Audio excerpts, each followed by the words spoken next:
Akbar, Allah.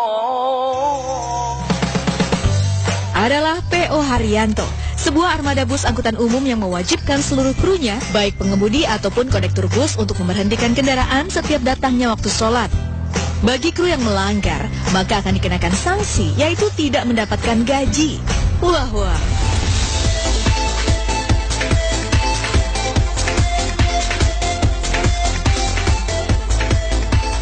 Ya, berita mengenai bus Islami ini pernah ramai di media online.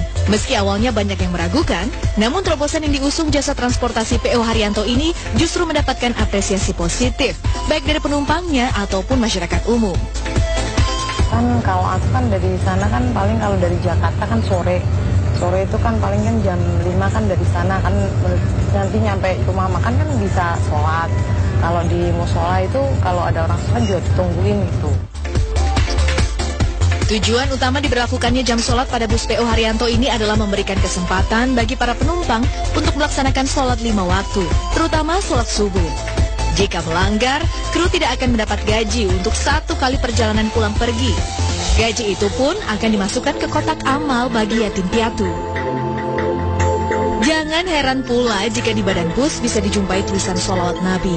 Ini dimaksudkan agar yang membaca menjadi ingat dan senantiasa bersolawat selama dalam perjalanan.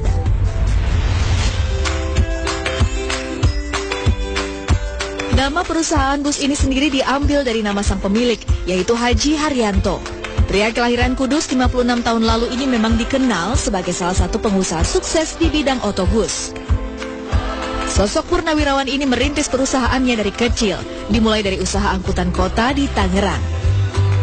Di masa lalu, Haji Haryanto adalah seorang anak buruh. Namun siapa sangka, jika usaha otobus yang dirintisnya sejak tahun 2004 ini bisa berkembang dengan begitu pesat. Bahkan, kini ia memiliki armada bus sebanyak 200 unit. Masya Allah. Saat ini bus-busnya melayani rute antar kota antar provinsi di berbagai wilayah Pulau Jawa dan Madura. Antara lain Jakarta, Bogor, Tangerang, Bekasi, Kudus, Pati, Solo, Madiun, Ponorogo, Karanganyar, dan juga Surabaya. Haji Haryanto menyadari bahwa keberhasilan usahanya tidak lepas dari campur tangan Allah Subhanahu wa Ta'ala. Itulah sebabnya perusahaan otobusnya senantiasa memperhatikan dan memberikan kesempatan bagi para penumpangnya untuk melaksanakan ibadah wajib, sholat 5 waktu.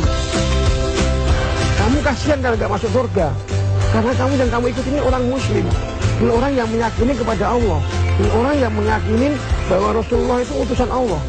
Ini, kamu beruntung punya pemimpin-pemimpin yang kayak kita ini. Bahkan sampai kadang-kadang saya kesel punya sopan juga.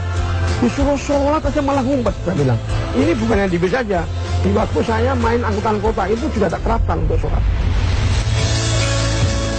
Tak hanya dalam perjalanan bus, di garasi yang terletak di Jalan Lingkar Luar Ngembal, Kudus, Jawa Tengah ini, Haji Haryanto juga memperlakukan peraturan yang ketat bagi karyawan-karyawannya.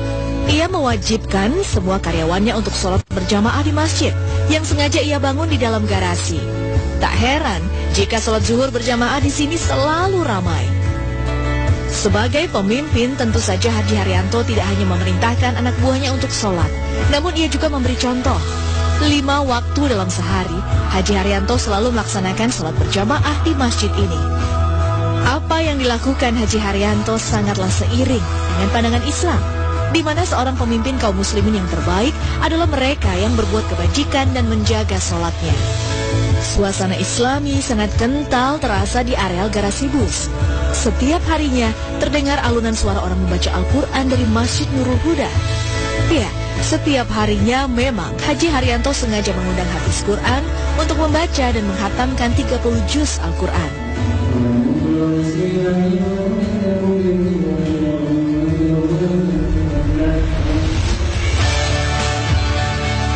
Haji Haryanto juga memiliki agenda rutin memberangkatkan karyawannya untuk beribadah haji atau umroh setiap tahunnya. Masya Allah. Menariknya, banyak di antara karyawannya adalah mantan orang-orang jalanan yang jauh dari kehidupan religi. Namun karena itulah, Haji Haryanto sengaja mempekerjakan mereka dan membimbing mereka agar memiliki kehidupan yang lebih baik.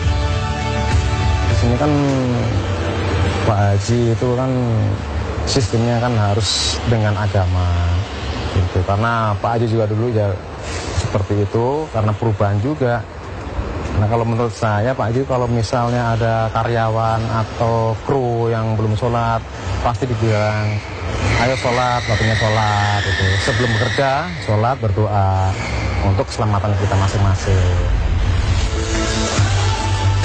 Satu hal lagi yang bisa dicontoh dari perusahaan ini adalah kepeduliannya terhadap anak yatim piatu. Setidaknya mereka memiliki 2.000 anak yatim piatu yang disantuni setiap bulannya. Tiket penumpang pun disisihkan 2,5% khusus bagi anak yatim piatu. Begitu pula dengan gaji karyawan. Dan untuk gaji, semua karyawan diwajibkan untuk memberikan santunan pada anak yatim piatu. Dan khususnya bagi para penumpang kan diambil 2,5% untuk anak yatim piatu. Jadi kami kerja itu seakan-akan udah tenang gitu. Mengutamakan sholat berarti mengutamakan Allah Subhanahu wa Ta'ala. Sholat sebagai tiang agama. Kemudian apa? Beliau bersabda, berbakti kepada kedua orang tua. Kemudian apa? Beliau bersabda, berjihad fi sabilillah. Hadis riwayat Muslim.